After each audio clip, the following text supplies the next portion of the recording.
I want to say this to the whole community, for anybody who's watching, like those narratives that you push on players, it can really upset them. And, you got to be careful with what you say. These are kids after all. I know, some of you guys online that are posting are kids too, but be careful with what you say. It can really hurt people's feelings. Hi, everybody. Sejitsu, and I'm here with MB head coach Snyder after their series against Loud. So I guess just overall reflections on that series for you, because there's a lot of different types of changes compared to kickoff. And just how did you view that overall performance? Yeah, I think overall, obviously not the best showing when we lose, but man, I think like there was just some errors from the team, like in comparison to practice. We weren't doing things that we normally did in practice. We weren't being as aggressive. We gave them too much space especially on Pearl. We're just letting them push us off lines, and then they rewalk them and they have full info. So we're going into stacks every round, and that's not how we practice. And then, there were some listening issues in that game, and it cost us a lot of anti-ecos, and cost us the game, to be honest. Could have been a 2-0, but instead it was 2-1 for them. Yeah, I imagine the map you're probably looking at the most is Pearl, like map 2.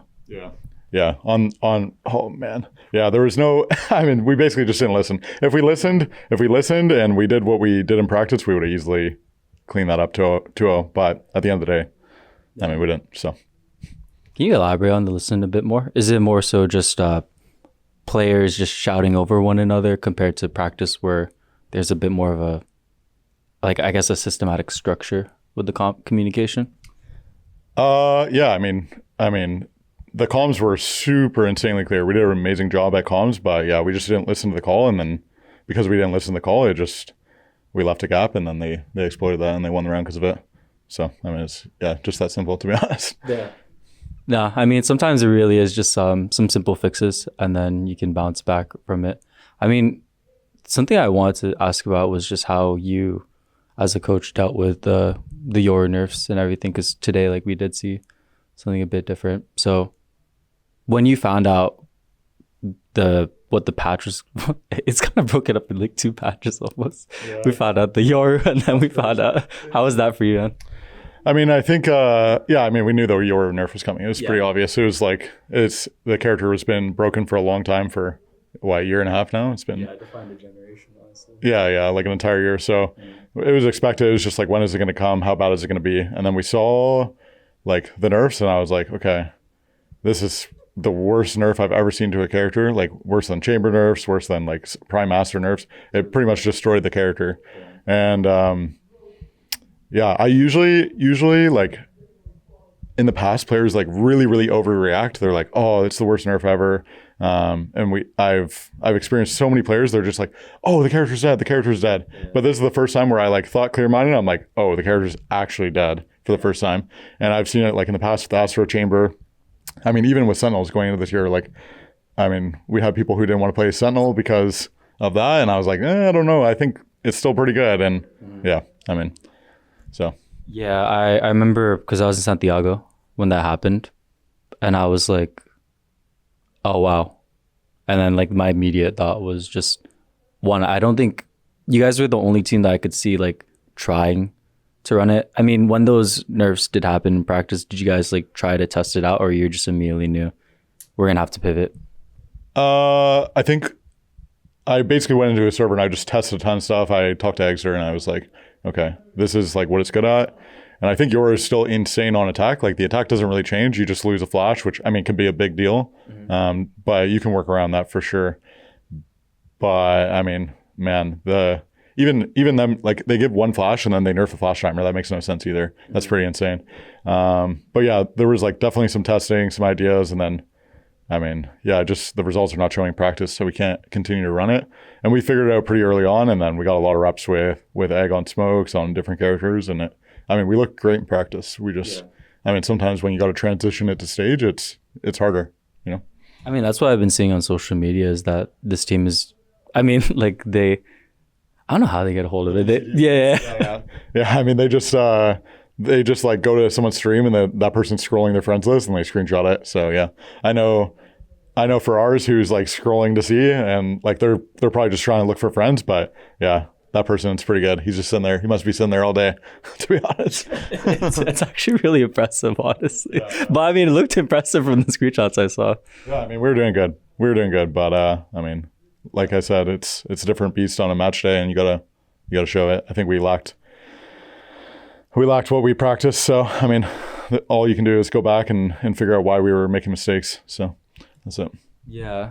Well, I want to move forward into just talking about some of your coaching philosophies and how that's changed with this specific team, because this team is very different and unique in terms of just the play style. But then you've had experience and honestly success in the past for like you've qualified for internationals and stuff like that. You've been coaching for like a long time. So I guess what makes this team different specifically in terms of how you structure the actual things that you're implementing without ruining the core identity of what makes this team really special? I think, oh man, that's a good question. I think every year I would honestly say that I've coached completely different players in the way they view the game. And for me, I try to just coach based around what is good for those players, like what I believe is good for those players, back in 2021, like with Days and Ska and them. And then, I mean, they had like tons of ideas, and I'm trying to teach them like Valorant, like to play, like it's an ability game, so we got to play more Valorant.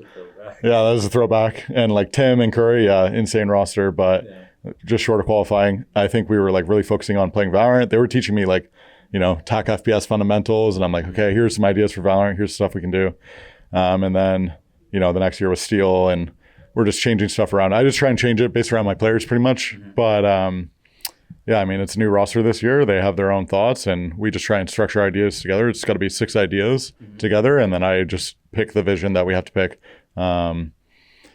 It's pretty easy to just be a coach where you say it's my way or the highway, and like you're going to play my play style, but I don't like that. I think it like really hides players' talents. So I try and change around my identity. And to be honest, I've coached now, in my opinion, 4 different styles of play. Like, T1, very slow team early on, and then went to Korea, and I coached very different in 2023 compared to 2024. And then Rankers last year was a whole new style for me, and I really tried to push them with the knowledge I had from APAC, and it worked. And yeah, now we have a new style again, so maybe in 5 we have a little bit of change. But yeah, there's some identity things that you want to keep, and we have some philosophies, and we're keeping those, and yeah, it works really well for us, honestly. Hopefully we can show it in the matches. Yeah. I mean, it'd be really cool. And then it's been cool seeing your body of work evolve, because when I found out that you were the coach of this team, I was like, that's very different than what I'd seen with the T1 work, but it's really cool. Yeah, it's good. Funny enough, like story, I like got on the roster because Poppin reached out to me, and because Danny actually vouched for me on the roster in last year before Danny was on the team, and he got me on, and then I had like a very clear vision of the way I thought that these guys had to play to get better and better, and we stuck with it, and it worked. And yeah, they already had a good identity, and then I just pushed it, and I thought it was pretty good. It was fun. It was honestly, last year was a blast. I mean, this year's a blast too, honestly. It's a great experience with these guys. So. Danny /Rossi, he really talks highly about that experience with you during those T1 days. Like, he always talks about that, some of the, like, apart from now with the team vibes, and I feel like McKesson are just 2 peas in a pot. Yeah. Like, he talks very fondly of that. I guess, what was that experience working like with Rossi before? And then what were like the things that, well, I guess, I don't know how to necessarily phrase this, but he really talks highly of like that period of time and working with you there. Yeah, I mean, I actually kind of want to tell the story, because like I feel like the narrative around Rossi is very interesting. Yeah, but Rossi, when we were about to pick up Rossi for T1, the standpoint I had on him was like, oh, he's this toxic guy. Yeah. He's like, he's causing team issues. He's causing all these problems.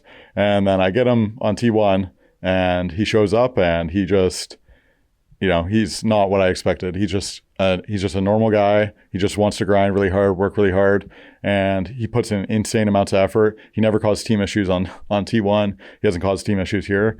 And yeah, man, he's like a real leader. You have to set like standards as a player, like what you need, and other people are, like as a leader, like he's an in-game leader. He's doing some calling on this team right now. So you have to set standards, and sometimes players don't like those standards being set on them, and it can be a problem. But to be honest, on this team, like, and when I worked with him on T1, man, he's like, yeah, he's such a great player to have on your team, and he has not caused any issues. I want to let all the fans know that, like, bro, he's not causing any issues, guys. Like, he didn't do anything bad. He's a great leader, and he's a great guy. I want you guys to know that. It's crazy. I really don't like this narrative. It really upsets me because it's just completely false. So. I'll also break the media wall as well. I think he's also very respectful towards media and just in interviews. Even after tough losses, he'll always do interviews and then give respectful answers to questions. So I just wanted to also put that out there. He's a Jersey kid. yeah, bro. He's really a great kid, and it can be really upsetting if someone attacks your character and says false things, especially as a player. And even not even Danny, guys, like. I want to say this to the whole community, for anybody who's watching, like those narratives that you push on players, it can really upset them. And, you got to be careful with what you say. These are kids after all. I know, some of you guys online that are posting are kids too, but be careful with what you say. It can really hurt people's feelings. Just any final closing remarks, Stunner? Anything else you want to say to the community or just fans? I think he has a lot of fans, which is really cool. Yeah. I mean, man, if you're a Rankers fan, if you're an NV fan, we really appreciate you.